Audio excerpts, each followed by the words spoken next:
भारताच्या संविधानामध्ये directive principles of state पॉलिसीमध्ये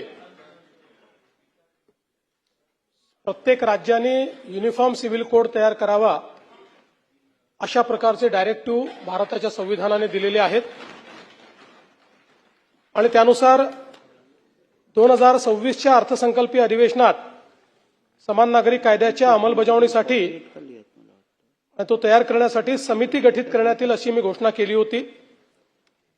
त्या अनुषंगाने राज्य शासनामार्फत सर्वोच्च न्यायालयाच्या निवृत्त न्यायाधीश न्यायमूर्ती श्रीमती रंजना देसाई यांच्या अध्यक्षतेखाली 7 जणांची समिती गठीत करण्यात येत आहे। समितीची रचना खालीलप्रमाणे आहे।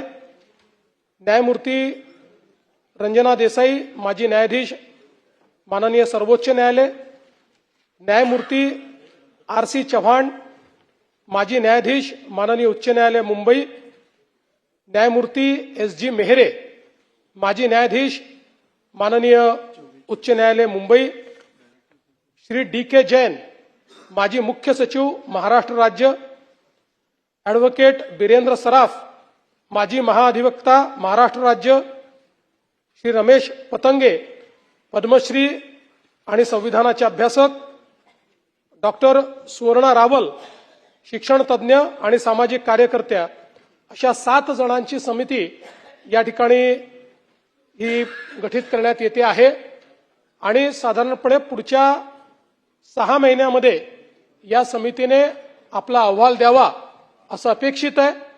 आमचा प्रयत्न असेल की अशा प्रकारचा अहवाल घेऊन आपलं जे नागपूरचं अधिवेशन आहे, शीतकालीन अधिवेशन, या अधिवेशनामध्ये हा कायदा या ठिकाणी दोन्ही सभागृहापुढे आणावा अशा प्रकारचा प्रयत्न आम्ही करणार